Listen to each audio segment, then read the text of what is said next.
Why are so many dogs suffering from health issues? Actress Katherine Heigl, who's helped save over 16,000 dogs through her foundation, says she's seeing more issues with dogs' joints, odors, and health than ever before. And after doing a ton of research, she feels there's one place we can look to support any dog's health: their food. So she decided to create something she could actually feel good about feeding her dogs. It's called Superfood Complete.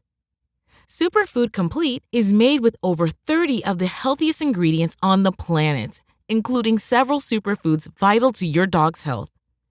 Badlands Ranch also sponsors the Jason Debus Heigl Foundation, which has helped rescue thousands of dogs and place them in loving homes. Dogs across America are trying this food and experiencing amazing health benefits. Go to badlandsranch.com/save50 and order right now to get up to 50% off your regular price order with a 90-day money-back guarantee. If you want your dog to experience all these incredible things, go to badlandsranch.com/save50 today. Shop Plato's Closet tax-free August 2nd through 4th for back-to-school styles. We sell the trendy, gently used styles you need to make a difference in the world and in your wallet for back-to-school shopping. Save up to 70% off regular retail prices by choosing recycled styles. Save even more when you shop tax-free this weekend. Make a change that others can respect and repeat. Shop Plato's Closet in North Charleston and West Ashley this year for your back-to-school looks. Plato's Closet, located in West Ashley on Sam Rittenberg Boulevard and North Charleston on Rivers Avenue. Welcome everyone to Couch Potato Diary. Happy Monday. My name is Peter Klein. Thank you very much for tuning in today. This is going to be a very busy show. We got CFL to react to from the weekend. We have baseball trades to react to from the weekend. We have a UFC card to react to from the weekend. Plus, we got boxing to get ready for this weekend and WWE Summerslam. So it is going to be a very busy show. I've already preambled too much. Let's get into it. Talk some football.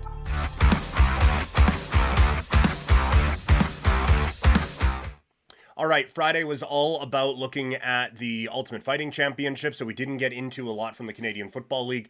So let's get into it here as we start things off with the Montreal Alouettes beating the Saskatchewan Roughriders in what was a really, really disappointing game for the green and white. And I'll get into that a little bit more on the Rider Happy Hour in the next couple of days. But this was a really, really frustrating night for the Saskatchewan Roughriders to give up what felt like a very convincing lead when backup quarterback comes in is really tough. And now credit Davis Alexander, who came in and lit the world on fire against a Riders defense that has not been easy to do that against.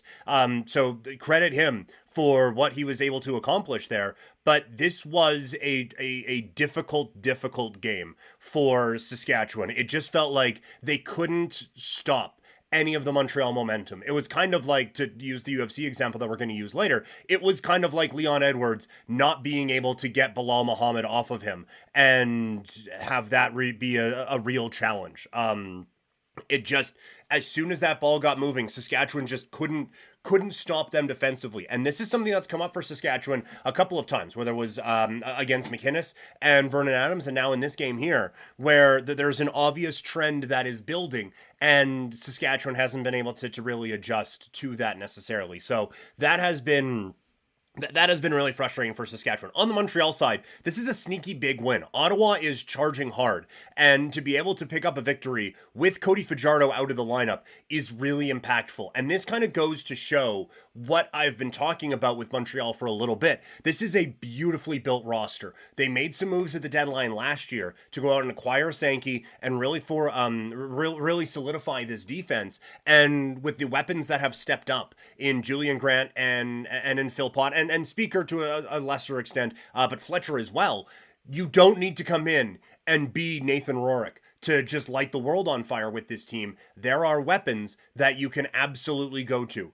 And so that really did show it there. And this was was a tough one for Caleb Evans because he looked bad and he was, I think, actively hurting this team. And Davis Alexander came in and just made the smart passes at the smart times, and that allowed them to really get going and really get the ball moving. But with Ottawa charging hard, to be able to get that win, hold on to top spot in the East Division, and keep that first round bye locked in as we creep towards Labor Day is really, really important for Montreal. So a big win for them on the weekend. The other one I want to talk about, the Calgary Stampeders. I'm based in Calgary, so this is a team that I pay attention to quite a bit. That was pretty dreadful from a Calgary standpoint. And I think the big thing is, like, you can kind of just chalk it up to a bad game, but this defense that was supposed to be the strength of this Calgary team all season long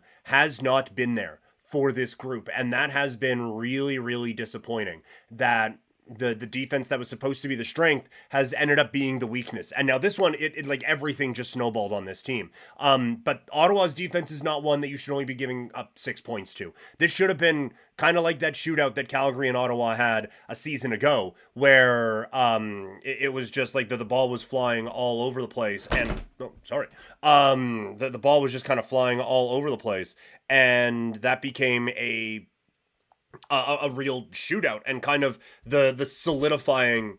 Okay, Ottawa's defense just gives this up to everybody, don't they? And so I have real concerns now on the Calgary side of things, on both sides of the football. For Ottawa, Drew Brown continuing to get better and spreading the ball around, and his weapons starting to really develop here has been really important. And it's something that we talked about all offseason, that this was maybe they weren't the biggest winners of the offseason, but they certainly set themselves up for the future by going out and getting a Drew Brown. That was really big for them. And so this is, like, I don't know how for real Ottawa is, but they're at least a little bit for real in an East that has a lot of not for real right now. So no, not overly lengthy, but that is just a quick recap from what I saw from the CFL. We'll get more in depth on the Canadian Football League coming up on Wednesday when we do power rankings. We are hours away from baseball's trade deadline, and quite a few moves have been made. I am recording this at 12:26 on Monday. There is a 3-team trade that is on the go right now. We're not going to talk about that because there's still a lot of moving pieces, but let's talk about some of the other trades that have happened leading up to this deadline period.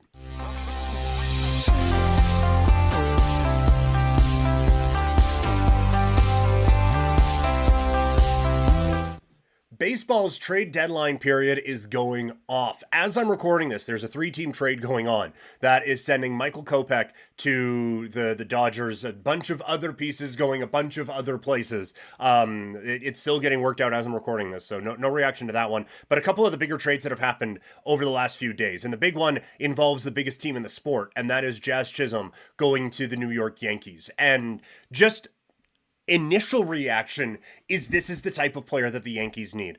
An athletic player who's going to cause some trouble on the bases, someone who is just another live bat in a lineup that has all of a sudden lost all of them.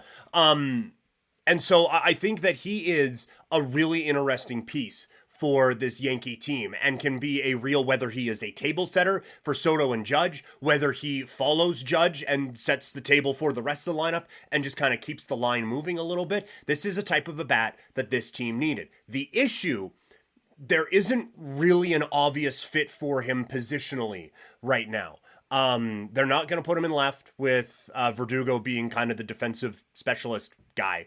You're not going to put him at second with Gleyber Torres being there right now. And so you're kind of left shoulder shrug emoji. The talk is right now that he'll play some third base. He's never done that at the big league level. And so I don't doubt that he is a talented enough human that he would be able to make that work. But it is just a little bit, with everything, with everything that this team has, where the obvious fit is. The obvious answer is there's another trade coming, and Gleyber is the one moving out, or Verdugo is, with Jason Dominguez kind of on track to be coming back soon. So there is, I think, this is the first in, I think, a line of moves for the Yankees. I'll be interested to see where he fits in positionally and how the other things move out, because they do need probably at least one or maybe two more bats, because it has really dried up outside of Soto and Judge. They probably need something else in the bullpen. That bullpen has just been kind of okay all season long. Funny enough, the starting rotation, which was the area of this team that I had the biggest concern of going into the season, has been fine and has been keeping them as above water as they've been able to stay in what has been a really dreadful month and a half now for this ball club. So they'll probably try to add one more starter, but this is a good start, but it should only just be the start for the New York Yankees. Also, I believe this one came in a little bit ago, but Randy Arozarena going to the Mariners. This adds offensive punch to a team that desperately needs it. This was one of the best pitching staffs in baseball a year ago, and unlike the one out here in Toronto, they have stayed one of the best pitching staffs in baseball. And now Arozarena brings a proven playoff bat to a team that desperately needs that, losing Teoscar Hernandez in the offseason and really not replacing him with anybody from an offense that was already not great. This is the exact type of a bat that this team has been looking for. And I'm not saying okay, well, Mariners championship contender now, but I don't know if this got enough play for how dangerous this can make the Mariners now in that battle for top spot in the West with Houston and just in the American League in general. There's a lot of talk about the big teams in the East and Houston, but the Seattle Mariners, if they can get another bat like that, then all of a sudden, this is a team that can be really, really dangerous in the American League. Sticking in the American League and going back out east, it is Zach Eflin going to the Baltimore Orioles. This is a good addition. He's going to pitch in about half an hour from when I'm recording this against the Toronto Blue Jays in Game 1 of their doubleheader. And it is, I think it's a smart move. His numbers are pretty pedestrian this year, but he is easily one of their top 5 pitchers and probably one of their top 3 pitchers. Might you make a case top 2? When he is on. And he hasn't been fully on this year. And trading 4 pitchers from the Rays has always been a fool's errand. But this does feel like a really smart move for the Baltimore Orioles. I would like to see them make one more big splash when it comes to this particular trade market. But to go into the postseason with Eflin as a 3 or a 4, a 2 or a 3, you feel all right about. But the 3 or 4, you would feel significantly better about. And then lastly, I'm going to go more into the Blue Jays moves probably once the deadline is done. This week is kind of all over the place for me. But the big one so far is Danny Jansen on his way to the Boston Red Sox. Jansen, I thought, did an amazing job with the pitching staff for the Blue Jays. I thought he and Pete Walker were a really big part of why Toronto had the success they did in developing pitchers like a Robbie Ray, like a Steven Matz, and so on. And now with a Kikuchi, getting the most out of Chris Bassett over the last couple of seasons. I think Danny Jansen has been a really big part of that. And so I think this is a really, really valuable add for the Boston Red Sox. Jansen is familiar with the American League East and what it takes to win in this division.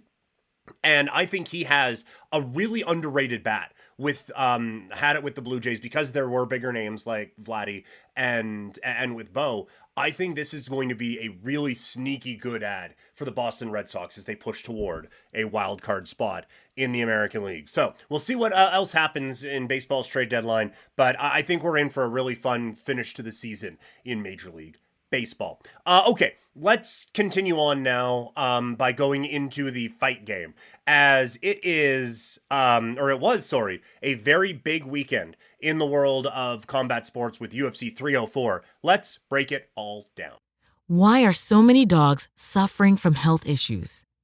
Actress Katherine Heigl, who's helped save over 16,000 dogs through her foundation, says she's seeing more issues with dogs' joints, odors, and health than ever before. And after doing a ton of research, she feels there's one place we can look to support any dog's health: their food. So she decided to create something she could actually feel good about feeding her dogs. It's called Superfood Complete. Superfood Complete is made with over 30 of the healthiest ingredients on the planet, including several superfoods vital to your dog's health. Badlands Ranch also sponsors the Jason Debus Heigl Foundation, which has helped rescue thousands of dogs and place them in loving homes. Dogs across America are trying this food and experiencing amazing health benefits. Go to badlandsranch.com/save50 and order right now to get up to 50% off your regular price order with a 90-day money-back guarantee. If you want your dog to experience all these incredible things, go to badlandsranch.com/save50 today. Have you seen Chuck Norris lately? He's still kicking butt and staying active well into his 80s. What's even more shocking is he looks more jacked than ever and seems to have more energy than guys half his age. And it's all thanks to Morning Kick, a revolutionary new daily drink from Roundhouse Provisions that combines ultra-potent greens like spirulina and kale with probiotics, prebiotics, collagen, and even ashwagandha. Just mix with water, stir, and enjoy. Unlike other green drinks out there, this one tastes exactly like strawberry lemonade and has hundreds of 5-star reviews. Go to roundhouseprovisions.com/save44 for up to 44% off your regular priced order. Plus, every purchase is backed by a 90-day money-back guarantee. So if you want to experience smoother digestion, a boost of energy, and just an overall healthier body, then go to roundhouseprovisions.com/save44 today. These statements have not been evaluated by the Food and Drug Administration. This product is not intended to diagnose, treat, cure, or prevent any disease. Results can vary. Want a website with unmatched power, speed, and control? Try Bluehost Cloud, the new web hosting plan from Bluehost, built for WordPress creators by WordPress experts. With 100% uptime, incredible load times, and 24/7 WordPress priority support, your sites will be lightning fast with global reach. And with Bluehost Cloud, your sites can handle surges in traffic no matter how big. Plus, you automatically get daily backups and world-class security. Get started now at Bluehost.com.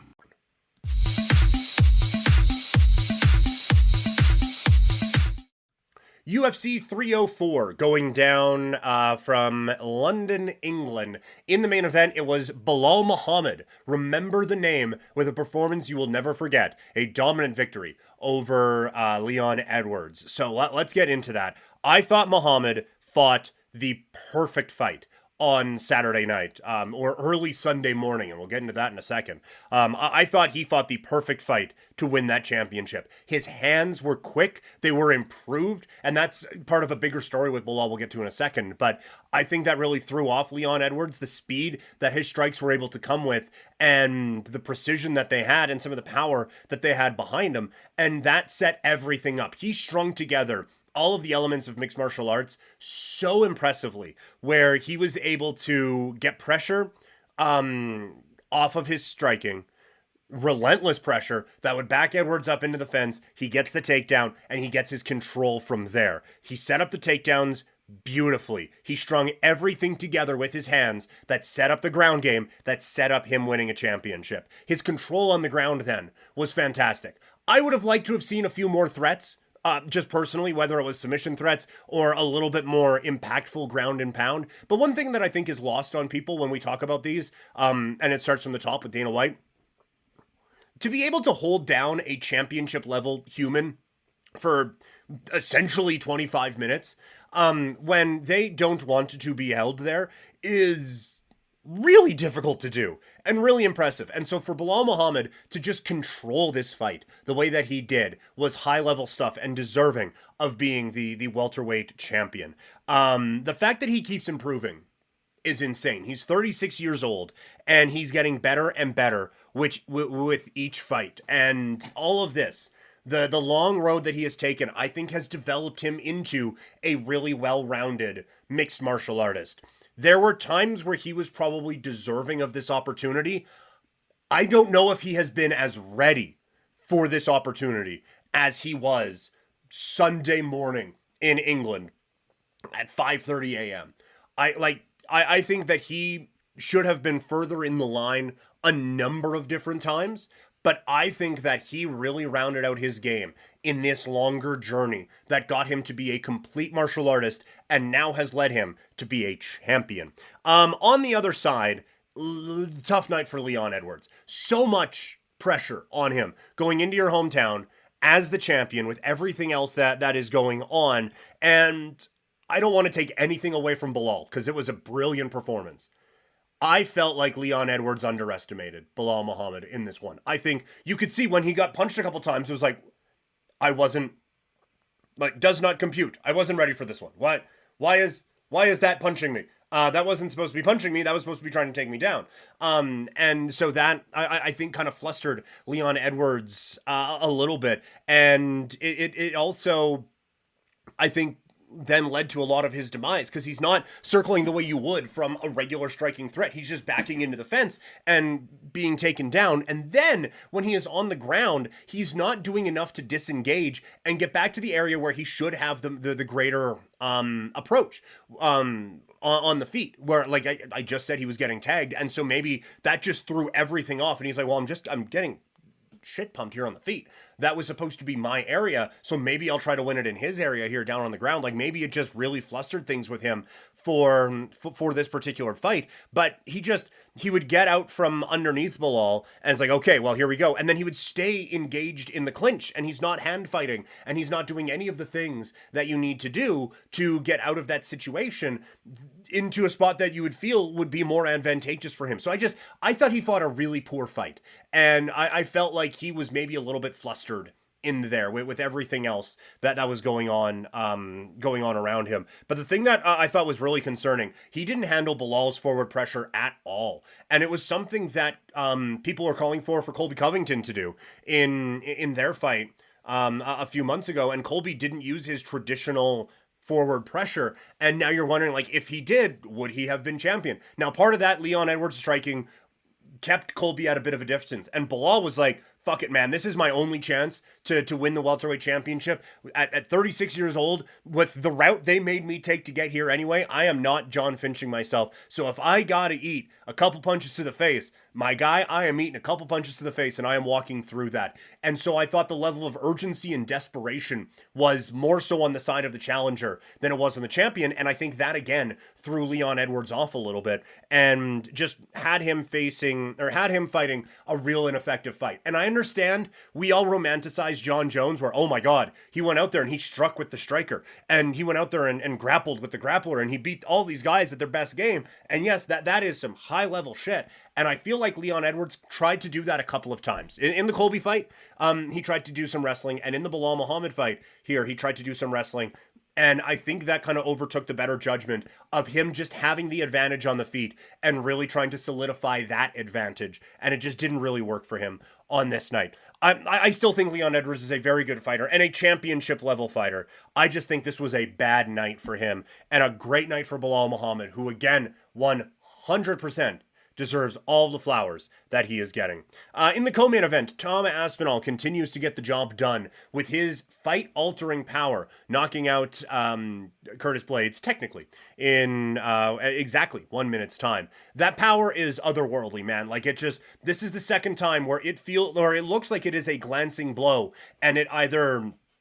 Like, for Pavlovich, it put him on roller skates, and for Blades, it just sent him tumbling, and that was that. And because Aspinall is such a great athlete for a heavyweight, he is so quick to pounce and then just unloads the chamber, ground and pound. And who knows if this would have ended up being Shane Carwin versus Brock Lesnar, where he just punches his arms out, and then rounds 2 through 5, he's getting just ragdolled around there. We'll never know, because the referee stepped in maybe a touch early on the stoppage, but it didn't look like anything was happening on Blades' end to alter how things were going to go. So I thought this was a much better way of handling things than just letting him take a little bit more punishment. But for Tom Aspinall, he is the best heavyweight in the sport. And I said in the previews and all throughout the week, I just want this John Jones stuff with Stipe Miocic finished so that we can get to,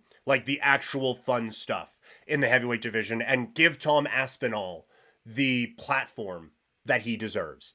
That's what I want from all of this. Third from the top, it was Paddy Pimblett with an impressive win over Bobby Green. I said in the preview, this was Paddy Pimblett's biggest fight, and he put on his best performance. This was an unbelievable showing for Paddy Pimblett. He used his size advantage perfectly. They got in there, it's like, oh, Well, one of them is bigger than the other. And he used that reach to his advantage. He was using the kicks to keep Bobby Green at distance and still using his hands when Green would come close so that he never really let Bobby Green establish that range. And then for him to get to the point where Green is shooting for a takedown on him, that really showed to me the advances in the stand-up and the edge in the stand-up that Paddy Pimblett had in this particular fight. And that led it to the ground, and that led it to the show being closed. This is the Paddy Pimblett we have all wanted to see. For the last couple of fights, it hasn't necessarily been there. This was the guy that we wanted Paddy Pimblett to be, and he showed up in a big-time way. Like I said, this was the best performance of his career. He keeps fighting like that, he's going to have a number beside his name for a long time. And performances like that, he might get a title opportunity probably first quarter 2025. He probably gets one more fight in here. That is, so maybe second quarter 2025. Gets one more fight here as his first top 15, then maybe work into a title eliminator, and then boom. Because I do think there is going to be a bit of a rocket attached to him. He's not going to have to take the Bilal Muhammad route to get to this point. And for Bobby Green, he still is a competitive mixed martial artist. He just isn't on this guy's level. And that's what it is. The other ones that were on this card, Gregory Rodriguez absolutely dominates Christian Leroy Duncan in a really controlling fashion. I had said coming in that I thought this would be like a real exciting throwdown, and it just wasn't. It could have been, but Rodriguez was like, you know what? I feel like just controlling this entire fight. He dictated where this fight took place, and he dictated the pace that it took place at. He was in complete control of this entire fight, and he is showing to be a really well-rounded fighter. We knew coming in, obviously he is a billion-time wrestling and jiu-jitsu champion, but he also has the power that he showed in his last fight to knock guys out legitimately. And so all of it is coming together in this really well-rounded form that makes this guy really, really scary to face at 185 pounds. For Leroy Duncan, it derails the hype train a little bit. Excuse me. I think it's just him kind of going back to the drawing board a little bit, because this was a complete domination of him, and I did not expect that. So there needs to be, I think, a little bit more done in his camp to get him back to this level now. And in the pay-per-view opener, it was Arnold Allen against Giga Chikadze. This was just a high-level mixed martial arts fight. Both fighters come out of this with a higher stock than when they went in. And I think it was really impressive. Admittedly, I thought Chikadze still did enough, in the second round, landing more impactful punches. So I actually had him winning this fight. But it seemed like most people disagreed, so I'm willing to admit that I'm just maybe off on this one. But for Arnold Allen to be able to figure out that chess match again, and things are going against him for the third fight in a row, and to be able to stop it from circling the drain and come away with a big victory is some really high level stuff, and kind of gets him back on that trajectory toward a potential title challenge again, probably sometime in 2025. And for Chikadze, he just needs to fight more, man. He only fought once each of the last 2 years. This is his first fight since August of 2023. He needs to get another fight in, and another fight in, and another fight in. Just keep that ring time going, because this is a very talented fighter in there. A couple other news and notes things from this. I think Michael Bisping is a really high level commentator, but it was getting tough to listen to whenever a UK fighter was in there, because he couldn't say more than one critical thing about a UK fighter at a time without then having to put that fighter over. And it was getting to the point where it was obvious. If I'm noticing it, it's obvious. And it was Leon landed 2 good elbows here in the 5th round. Maybe he won this fight. And that just simply wasn't the case. And the Leroy Duncan one, where he is he has a very clear way of winning, and that is fighting at a distance and having it be a pretty striking contest. And he's grappling with him. And Bisping saying, well, what do you expect? He's fighting for survival. It's I expect him to fight the way that is advantageous to him. It felt like there was a lot of excuse making for UK fighters, and there was a lot of just, it became very obvious, and it sounded and look, I've been there. Not at that high of a level, certainly, but talking on the rights holder for the Calgary Flames, and you know that certain people are listening. There are times where you're not going to go as all in on them as maybe you would on a podcast or an internet platform or something along those lines. And so when you have a relationship with these people, it becomes difficult to do that. And it felt like in his head, he was thinking about the conversations he would have to have with these fighters after. And so that led to some of the commentary being a little bit not as critical of those fighters as maybe the moment deserved. And I'm not saying like, go out there and be like, oh yeah, actually Leon Edwards is dog shit and probably doesn't even deserve to be in the PFL. I'm not saying that, but just be realistic of the situation and not be looking for different ways to credit your guy. And when a UK fighter eats 3 bombs in a row and sends him back a little bit, don't be like, yeah, but that counter left got through. It was really, really frustrating. And the other frustrating part of it is that I think Bisping is a really, really good commentator. And there were some times where he would pick up on things a round or two sooner than commentary normally does. Like, I think he has a real mind for this. And obviously he has an amazing personality and he's so much fun. And I've been able to at least be in the same room once when the UFC came here and all the media was around, and he's one of those guys where all of a sudden everything just attracts to him and he is all of a sudden the center of attention because he's so entertaining, he's so engaging, and it seems like a genuinely nice guy. But it became really obvious on this night, and it was a little frustrating. And then on the officiating, that was just horrendous. We need to stop with warnings in the cage. Like, maybe this is an overreaction, but I would rather overreact this way than Leon Edwards getting away with cage grabs in the 5th round, a crucial round of a championship fight. Like, we saw cage grab, warning. Eye pokes, warning. Dude was getting his trunks pulled off. Warning. That can't keep happening. To me, I don't care, like incidental, whatever. You got limbs flying over the place, fine. Call it like high sticking in hockey, where you are supposed to be in control of your weapons at all times. And so incidental, don't give a shit. The one I can is headbutts, because like different stanced fighters, that's just, that is an occupational hazard and it sucks.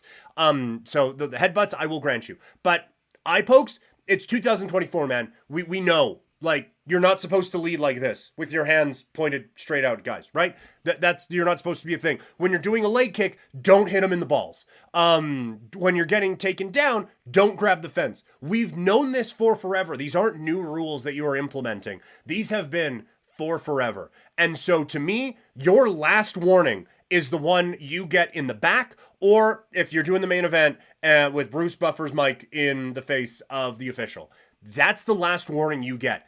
Anything else, a foul is a foul, and you take full responsibility for those. I am done with fighters getting advantages off of a number of different things, and oh, well, it was probably incidental. Like, okay, fine, still a foul. You are the best athletes in the world, figure it out. And lastly, the timing of this. Dana White complaining about fighters not really getting after it. A, I thought this was an entertaining fight card. I really enjoyed this show. B, it's 5:30 in the morning there. And I understand, like, there are ways to go about it where you don't change your body clock. But when you are asking these guys to be doing media out there, and also, like, just how your body works with how the sun works and all of that, it's asinine and just kind of an asshole move to criticize how these fighters are fighting when you're making them fight at 3:30 in the goddamn morning. And so it's another example of Dana White being completely tone deaf and really frustrating. So that was just last thing I wanted to say about that. So that's what happened last weekend. What's coming up this weekend is huge. Mega boxing card coming up with one of the best fighters in the sport getting after it. Let's talk about it as we break down the early storylines for Terrance Crawford.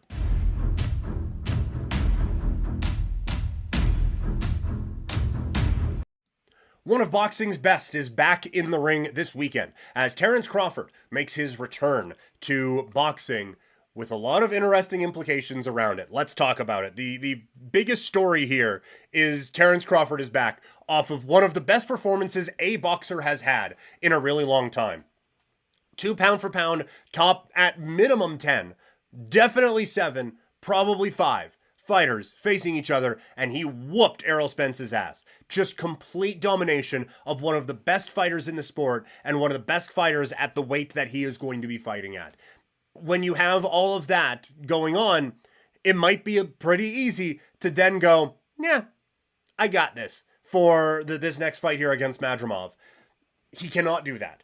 Now, he's good enough that he can do it a little bit, but I don't think he can take his foot off the gas. Now, I don't think he will either. I do think that given the relative inactivity that he had at times and a bit of rankings disrespect at times, I think that he is going to look to make a statement here and really look to put some of that pressure on some of the other biggest fighters of the sport and really make his case, or try to make his case anyway, as the pound for pound king of the sport right now.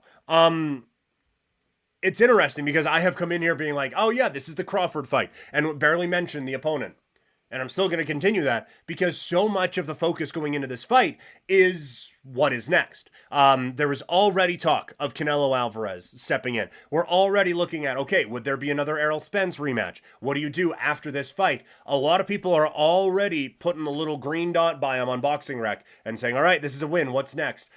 Again, he can't think that way. I don't think he will, but he can't think that way. But so much of the story around this fight is about what the next chapter is and not about this chapter here. But I think the bigger picture of all of this is a fight happening in LA being put on by Saudi Arabia.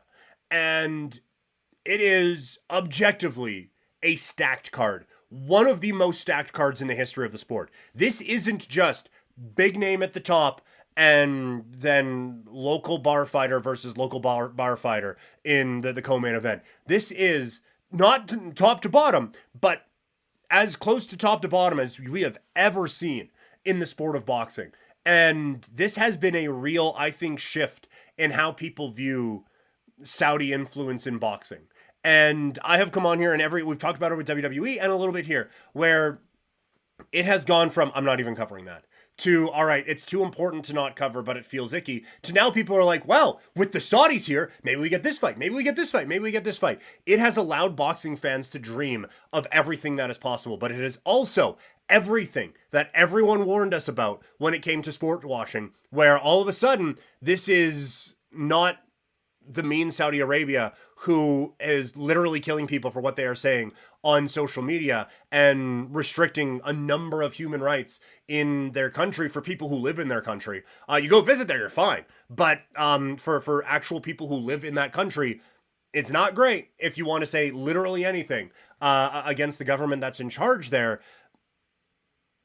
But now everyone's like, oh, well, no, they're Santa Claus to the boxing world. And so it has really changed a lot of people's perception of what this all means.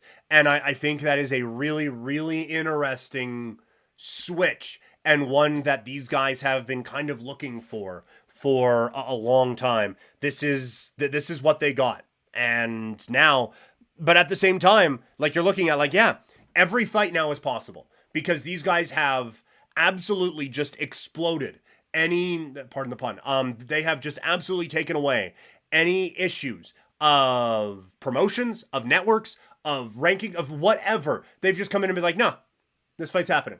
Here's $2 billion. This fight's happening. Shut the fuck up. That's what they have done. So it is a new era in boxing, but it is one that I think we always have to remember the cloud that hangs over it here as we get ready for what is, again, gonna be a real fun weekend of boxing in one that, quite frankly, these guys have provided a lot of, but we can never, ever, ever forget what is hanging over it entirely.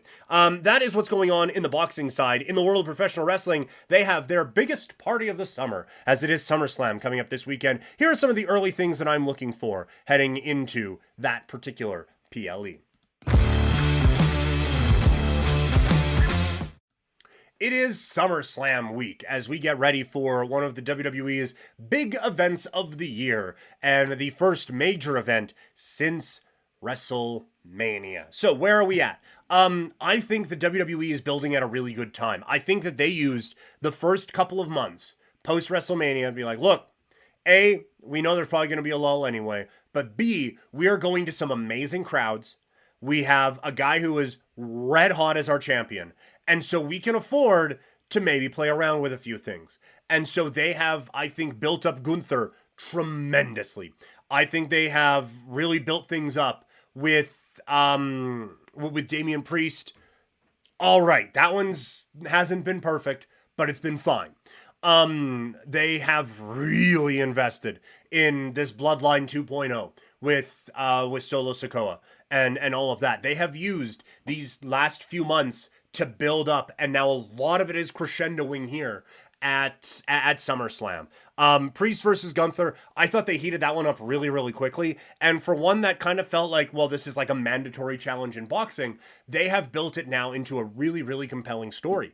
And one where I am not so sure Priest is losing here at SummerSlam. I thought Gunther, when he won King of the Ring, there is no question he wins at SummerSlam. But I do wonder if Priest gets this win, just given how, it's Booker T, Triple H, maybe not to the full extent of everything that was going on there, but with the homelessness is a choice angle that Gunther took on Raw a couple of weeks ago, that's a pretty shitty thing to have your guy say and then beat the guy after. I wonder if Priest wins here and then Gunther gets his rematch at Berlin. And they are able to get that one there, and it just feels like maybe a bit of a bigger deal and a bigger coronation for Gunther. But they have done a great job of building up some doubt in this one, and same thing goes for the Women's World Championship as well with Rhea Ripley and Liv Morgan. SummerSlam feels like the first big moment of this feud, not the culmination. This feels like the end of Act 1. And that makes it really exciting because I feel like there are some real legs that they have with this story. And again, that makes it really, really fun for me. When you have like a few twists and turns that are coming this weekend, I have it written down here. This is going to feel more like an Attitude Era match than it is a current one. Like, I don't think we're going to get 35 minutes bell to bell of just fast-paced action. We're going to get some, because I think these two are going to have a really good show in the ring. But I wonder, like, what's Finn's involvement in all of this?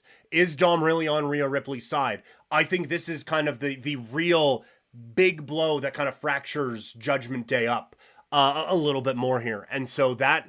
I am so interested to see how this one happens. This one's probably the one that I am most intrigued to see the overall story around all of it heading into or coming out of Saturday. But it's another one where you just kind of thought, yeah, Rhea comes back, she wins the title, and she continues on her reign of dominance. I don't know. Like, Liv has found her character, and she has been exceptional at it.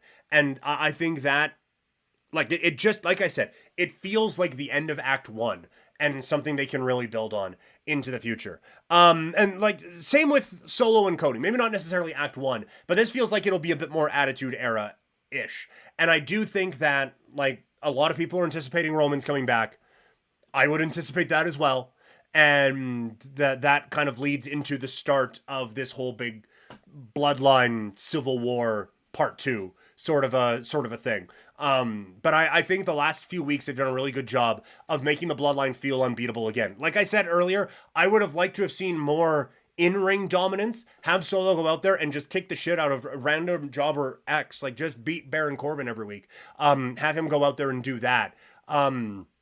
While also doing the table stuff at the end and all of that. But still, they've built him up. No one's believing that Solo's going to win the Undisputed Universal Champion or whatever it's called now, the WWE Championship. But I think it is setting up for a real interesting part that is next here. Other things that are going on, Punk against Drew McIntyre. It finally gets into the ring. I'm excited for this one as well. The Seth Rollins involvement intrigues me a little bit. It does feel like it is a bit of an extra piece and also a bit of a waste of Seth Rollins in this particular role. It does feel a little bit like Becky Lynch and Trish Stratus a year ago, where, like, this is a big show. One of your big stars should have a bigger role on your big show. But the main hope is just everyone stays healthy coming out of this, because these three could just do this dance basically up until the Royal Rumble. And then lastly, Braun Breaker, I think his time is now. I think, it does kind of help spin off Sammy with Jey Uso into whatever Roman Reigns thing is next. And I think that is rather helpful, actually. And I think it is now time for Braun Breaker to take that next step. We have passed this level. It is now time for him to be the ass-kicking champion, and we will see that coming up on Saturday, I do believe. All right, this was a bit of a longer one today. Thank you all so much for tuning in. If you are watching, make sure you subscribe and like. If you're listening, make sure you subscribe and review. If you're listening and there's only one part of this you really wanted to listen to, I break all of these segments up into their own videos up on YouTube, so that they are a bit more digestible than today's 40-minute extravaganza. So just, keep that in mind. All right, I'm on Sportsnet 960 The Fan. Tomorrow, I'll be back here Wednesday with some more on the boxing, some more on the wrestling, and some more on Canadian football, and hopefully some big trades in Major League Baseball. Thank you all so much for tuning in, and I will talk to all of you later.